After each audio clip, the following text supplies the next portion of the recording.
Imagine finding a masterpiece by Frank Lloyd Wright. I mean, one of the greatest architects in modern history, right? Yeah, yeah.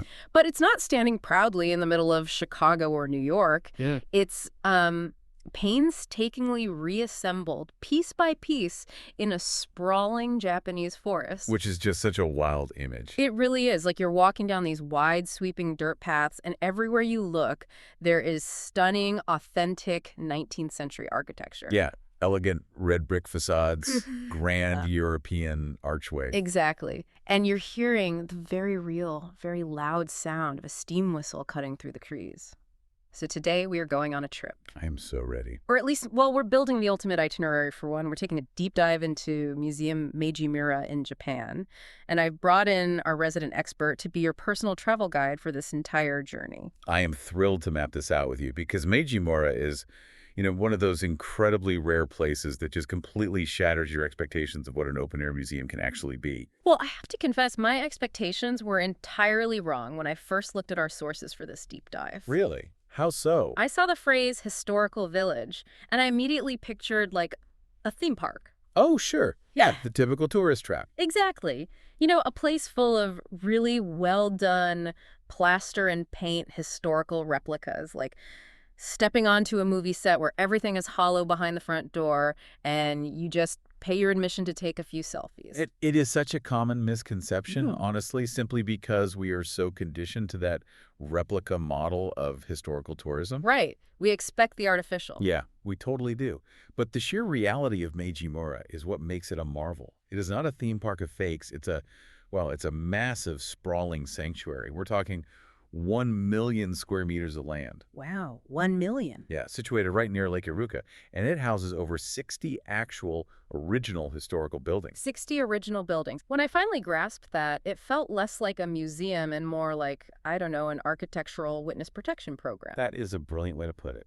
Like, they didn't just find an old abandoned town and put a nice fence around it. They physically dismantled historic structures from all over Japan. And even a few from overseas, yeah. Right. Transported them to this plot of land and rebuilt them. They absolutely did. And to understand why this massive rescue operation was even necessary, you kind of have to look at the timeline. Okay, set the stage for us. So the park focuses primarily on the Meiji era, which spanned from 1868 to 1912. It also includes structures from the early Taisho and Showa periods. Right, so we're looking at late 19th, early 20th century. Exactly. The Taisho era, right after Meiji, was this brief, somewhat romantic period of budding democracy in the 1910s and 20s. And then the Showa era led Japan through immense turbulence and eventually into its massive post-war economic boom. And it was that post-war boom that really triggered this whole preservation crisis, wasn't it? Precisely. As Japan's economy skyrocketed in the mid to late 20th century, modern urban renewal just took over. Out with the old, in with the new. Yeah. Suddenly, all these incredible original buildings from the late 1800s and early 1900s were facing the wrecking ball. They were knocking them down to make way for steel and glass high-rises. So history was literally being erased to make room for progress. Exactly. So Meiji Mura was founded as a desperate rescue operation. Our sources refer to the overarching theme of this rescued architecture as civilization and enlightenment. Yeah, that's a big buzzword. But looking at the history, enlightenment feels like a pretty loaded word. I mean, it implies they were in the dark before. Was that just an arrogant Western label, or was that actually how Japan viewed itself? That's a really great distinction to make. It actually wasn't just a Western label. It was an actual government slogan in Japan at the time. Oh, really? Yeah. After centuries of strict national isolation, Japan was suddenly thrust into the global arena. They looked at Western powers and realized that to avoid being colonized, they had to modernize virtually overnight. Wow, okay, so it was a survival tactic. Essentially, yes. So civilization and enlightenment was this frantic, fascinating, and sometimes really messy cultural fusion of East meets West. Right. You see traditional Japanese craftsmanship colliding head-on with Western architectural techniques, creating this hybrid style that only existed for a fleeting moment in history. That collision is exactly what we need to get into, because to really understand the sheer, mind-bending scale of this relocation effort, we have to look at the crown jewel of the park's collection. Oh, absolutely. We teased it at the start, but we need to talk about Frank Lloyd Wright's Imperial Hotel. Our sources note that it took a staggering 17 years to reconstruct this building at Meiji Mura. Yes, 17 years. 17 years. How is that even possible? Well, it sounds impossible until you look at the mechanics of what they were actually dealing with. We're talking about the central entrance and the entire main lobby of the second-generation Imperial Hotel. Okay. It was originally built in Tokyo in 1923. It was a globally recognized masterpiece. But by the late 1960s, Tokyo was modernizing rapidly. Right, the urban renewal we talked about. Exactly. And the hotel owners needed a larger, more modern facility. So this architectural wonder was just slated for demolition. Which is tragic. Nah. But thankfully they managed to save the entrance and the lobby. Thank goodness, yes. But I'm still stuck on the time frame. Well, nearly 2 decades to move it. I mean, if I dismantle a Lego set, I just put it in a box. Right, but imagine your Lego set is made of fragile, crumbly rock and intricate clay. Oh, that sounds stressful. Highly stressful. When you walk into Wright's lobby, you're immediately struck by the intricate carvings made of Oya stone. Oya stone is a type of warm, highly porous volcanic rock native to Japan. Okay, so it's a softer stone. Very soft. Wright loved it because its softness made it very easy to carve those famous complex geometric shapes he's so known for. Ah, I see where this is going. Soft and porous is great for a sculptor, but terrible for a mover. Exactly. It makes the stone incredibly brittle. So to dismantle a massive multi-story structure made of fragile volcanic rock and terracotta, I mean, you can't just take a sledgehammer to the mortar. No, obviously not. They had to painstakingly map and number every single stone, carefully separate them without crumbling the porous rock, transport thousands of tons of material across the country. Oh my God. And then figure out how to put it back together perfectly. That is harrowing. It's the ultimate high-stakes jigsaw puzzle, where if you drop a piece, you, destroy a priceless work of art. It really is. Yeah. And the result of that 17-year effort is just breathtaking. The real showstopper inside is the spatial design. It features this dramatic 3-story open space known as the Pillars of Light. Pillars of Light, that seems beautiful. It is. Wright was an absolute master of compressing and expanding space to manipulate your emotions. Okay, what does that mean practically for someone walking through the doors? It means you walk through these somewhat low, enclosed, intimate entranceways. You feel slightly compressed. Okay, kind of tucked in. Right. And then suddenly you step into the main lobby, and the space just explodes upward into this breathtaking multi-story cavern bathed in natural daylight from above. Wow. The psychological effect is immense. It is an absolute pilgrimage site for architecture lovers globally, and, we only get to stand in it today because of that unbelievable 17-year rescue effort. It's phenomenal, and that Western influence isn't just limited to grand hotels, is it?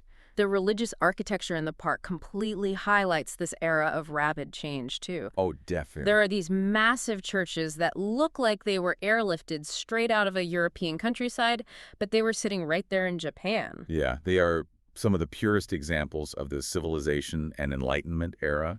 A major standout is St. Francis Xavier's Cathedral, which was relocated from Kyoto. I was looking at pictures of that one. Yeah, from the outside, it is a classic, stark, white, Gothic-style church. But the real magic happens when you step inside and look up at the rose window. The stained glass, right. I was reading the research on this, and the scale is incredible. It is. It's a magnificent rose window, 3.6 meters in diameter. And because of the specific optics and the way the Japanese sun hits it, the interior of the cathedral is frequently bathed in this dreamlike prismatic rainbow light. Oh, that sounds amazing. It completely transforms the heavy Gothic space into something ethereal. But then you have St. John's Church, which has a totally different flavor. It's not just a pure import, it's a hybrid. Yes.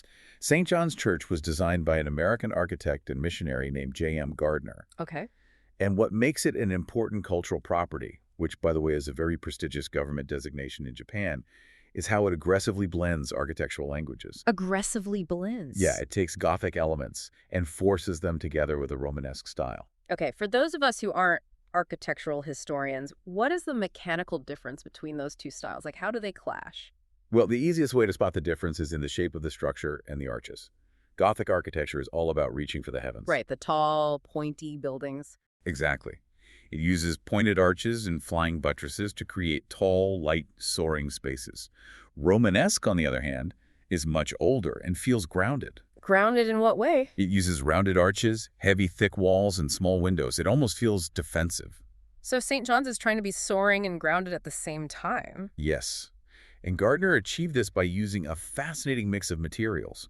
He used a timber frame on the inside for that lighter, soaring feel, but wrapped the exterior in heavy, grounded red brick. Interesting. It theoretically shouldn't work, but it creates this deeply unique transitional aesthetic. Okay, staring at beautiful hybrid architecture is great. But here's where I usually struggle with open-air museums. Oh, what's the issue? Usually they feel static. They feel like ghost towns, you know? Absolutely. It's too quiet. The buildings are just husks, and you're just looking at old chairs behind velvet ropes. How does Meiji Mura keep this massive million-square-meter park from feeling like a giant graveyard of buildings? How do you actually feel the era rather than just look at it? That is the core challenge of any historical park. And Meiji Mura solves it through a philosophy they call dynamic preservation. Dynamic preservation. I like that. It implies movement. Movement is exactly what it is. Yeah. Dynamic preservation means you don't just put a plaque in front of an antique machine and tell people to take a picture of it. Right. You keep it alive. Yeah. You maintain the mechanics. You use it. And the most thrilling example of this at Meiji Mura is their century-old transportation system. Yes. You don't just look at the trains, you ride them. You ride them. They have actual working SL steam locomotives. Right. Specifically, engines not 12 and number 9, both of which have well over 100 years of history. That's incredible. And they don't just trundle out for special occasions, you know. They actively run on tracks through the park. Yeah.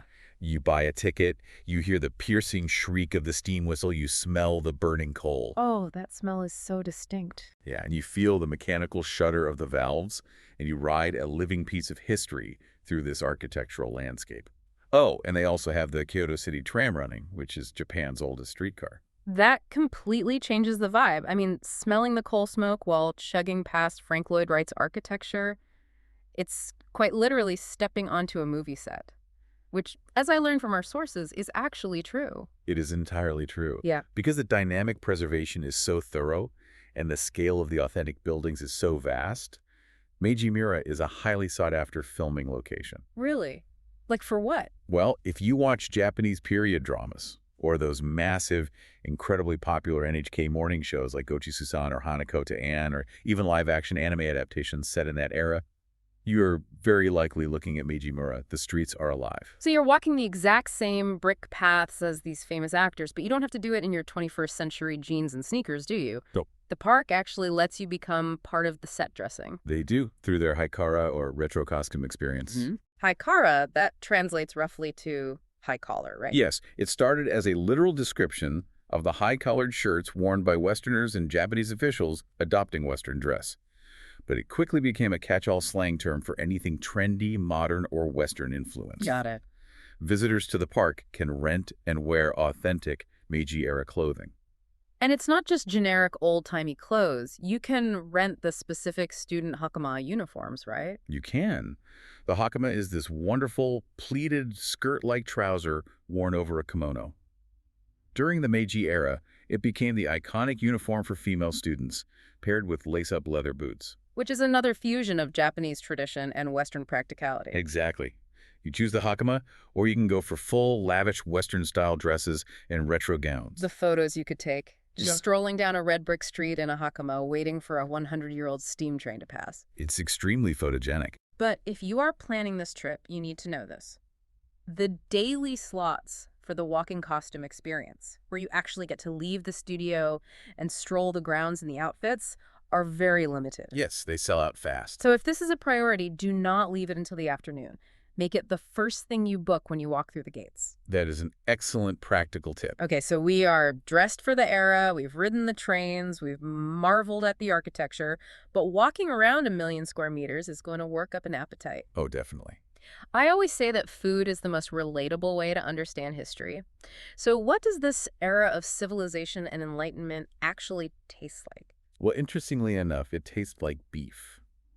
Specifically, a dish called gyunabe. Okay, I have to stop you there. Why is beef the defining flavor of a cultural revolution? Because for centuries prior to the Meiji era, The consumption of meat and beef in particular was largely taboo in Japan. Oh, I didn't realize that. Yeah, this was due to deep-rooted Buddhist influences regarding animal life, as well as various imperial decrees over the centuries. A mostly pescatarian and agrarian diet was the norm. Right. But when the country opened its borders and made the desperate push toward westernization, dietary habits were forced to shift. So the government basically said, to be strong like the West, we have to eat like the West. Essentially, yes. The emperor himself publicly ate beef to signal that modernization had arrived. Wow. It was a massive cultural shockwave. Eating beef literally became a political statement. Yunabe is a Meiji-style beef hot pot, cooked in an iron pan with green onions and a sweet soy-based sauce. It's the direct ancestor of what we know today as sukiyaki. So eating this hot pot wasn't just about getting dinner. It was a way for everyday citizens to participate in this new enlightened society. Exactly. It was incredibly trendy. And at Meiji-mura, they have a restaurant dedicated to it, where you can eat gyunabe cooked in that traditional historical style. That is fascinating. But I am a chronic snacker when I travel. Fair enough. I don't always want to sit down for a heavy, simmering hot pot. Our sources mention some street food options in the park that have a pretty incredible backstory. Oh, you are thinking of the shokodaraku croquettes. Yeah. And the curry bread. And they are brilliant because they aren't just generic retro snacks. They are meticulous recreations of recipes pulled straight from a wildly popular Meiji-era novel called Shokodaraku. So it's historical culinary fan fiction brought to life. I love that. Tell me about the novel. So Shokodaraku, which roughly translates to The Gourmet's Delight, was an absolute blockbuster bestseller at the turn of the century. It was written by Gensai Murai. Okay. But it wasn't just a story. It was essentially a romance novel cleverly wrapped around an instructional guide to Western cuisine and cooking techniques. Wait, really? That is genius. It's like hiding a HelloFresh tutorial inside a Twilight book to trick teenagers into learning how to cook. That is the perfect analogy. The Japanese public was curious about Western food, but totally intimidated by it. Sure, it was completely alien to them. Right. They didn't know what butter was or how to fry a croquette. So the author used this engaging romance plot to introduce hundreds of recipes and explain how to use strange new ingredients. That's so smart. It single-handedly popularized countless Western dishes in Japan. So when you buy that croquette at the park, you aren't just eating potatoes and meat. You are literally tasting the pop culture phenomenon of the Meiji era. That bridges the gap so perfectly between the food and the park's immense literary significance. Because Meiji-mura isn't just about the buildings, it's about the minds that inhabited them. It truly is. The literature of the era was grappling with the exact same identity crisis as the architecture. And you can physically walk through the former residences of monumental Japanese authors at the park. Who specifically? Well, they have the homes of Morio Gai and Natsume Soseki. And for anyone who doesn't know, Natsume Soseki is essentially the Japanese equivalent of Charles Dickens or Mark Twain. His face was even on the 1,000 yen bill for decades. Yes, he wrote masterpieces like I Am a Cat and Kokoro. And his work deeply explored the psychological toll of this rapid, forced modernization. To stand in the quiet wooden rooms where those ideas were put to paper, while steam trains whistle outside. It's incredibly powerful. And then on the complete opposite end of the spectrum from a quiet writer's room, you have the political elite. Right, the high rollers. If you want to see how the top 1% lived during this chaotic time, the sources highlight the Saigo Sugamichi Mansion. Yes, another national important cultural property. It is a lavish two-story Western-style mansion, but what makes it truly special is what's inside. It is filled with authentic, heavy, ornate furniture that was actually used in the Akasaka Palace in the infamous Rokumaiken. The Rokumaiken, the Deer Cry Pavilion. That was essentially a massive banquet hall built by the government specifically to host lavish balls, right? Yes. Japanese elites would put on tight corsets and tailored tuxedos and dance the waltz for visiting Western diplomats. Just trying to fit in. The entire purpose of the building was to prove to the West that Japan was a civilized nation deserving of equal treaties. It was a physical manifestation of that desperate need to impress. Seeing the actual furniture from those rooms grounds all that high-stakes geopolitical history in physical reality. Okay, the history is incredible. The food, the architecture, the literature, I am completely sold. But let's zoom out and look at the practical reality for you, the listener, who is probably furiously reworking your next Japan itinerary right now. Probably. How do we actually pull this trip off? How do we get from the neon lights of modern Japan to this 19th century sanctuary? Getting there is surprisingly straightforward, and the journey itself acts as a nice decompression chamber into the past. Okay. Assuming you are using Nagoya as your base camp, which makes the most sense, your most convenient route is the direct highway bus. You catch it right from the Meitetsu Bus Center, which is attached to Nagoya Station. Easy enough. It's a direct shot, taking about 65 to 80 minutes depending on traffic. You step on in the modern metropolis and step off in the Meiji era. That is incredibly easy. But what if you prefer the train or you want to see more of the surrounding area? Then you can take the Meitetsu train line to Inuyama Station. From the east exit of Inuyama Station, you catch a local bus that gets you to the park in about 20 minutes. And Inuyama isn't just a transit hub, is it? Not at all. Inuyama is famous for Inuyama Castle, which is one of Japan's oldest surviving original wooden castles. It sits on a hill overlooking a beautiful river. Oh, wow. So this second transit route is a fantastic option if you want to make a mega history day out of your trip. The Meitetsu Railway even sells a discount combo ticket that covers your transit, your entry to Inuyama Castle, and your admission to Meiji Mura all in one package. A mega history day sounds amazing, but realistically, looking at the sheer size of Meiji Mura, is that even possible? 1 million square meters is not a quick afternoon stroll. You have to be very careful with your time management. The park is vast. It is physically divided into 5 distinct zones, or koan. To truly appreciate the scale, to seek out those 11 national important cultural properties, ride the steam train, eat the gyunabe, and maybe do the costume rental, you need to dedicate a half to a full day. Yeah, that makes sense. I strongly advise carving out at least 3.5 to 6 hours just for Meiji Mura. Right. This is not a side quest. This is the main event. It has to be. And here is a crucial detail for your planning. You must check the official website for seasonal hours before you go. Standard operating hours are usually 9:30 a.m. to 5:00 p.m. But during the winter months, the sun sets early and the park closes at 4 p.m. Oh, that's a big difference. It is. You do not want to arrive after lunch in December thinking you have plenty of time, only to realize you have to sprint through Frank Lloyd Wright's lobby because the gates are closing. Sorry, folks. A time machine is powering down. That is a vital tip. It really is. The scale of the park demands time, and the effort it took to build it demands respect. When you consider the millions of man-hours, the 17 years spent moving just one hotel lobby, the sheer, stubborn refusal to let these buildings be crushed by progress, I mean, it's staggering. It really makes you pause. Meiji Mura exists because a group of people looked at the wrecking balls of the 1960s and decided that some things were just too valuable to lose. Exactly. It makes me think about the cities we live in right now. As you go about your week, driving past construction sites and glass towers replacing older brick buildings, I want you to ask yourself a question. 100 years from now, when the architects and historians of the future look back at the structures we are tearing down today, which of our everyday buildings will they desperately wish we had saved? It's a great question. Keep your eyes open out there. Okay. The history of tomorrow is being built and sometimes demolished right in front of us. Thanks for joining us on this journey to Meiji Mura. We'll see you on the next deep dive.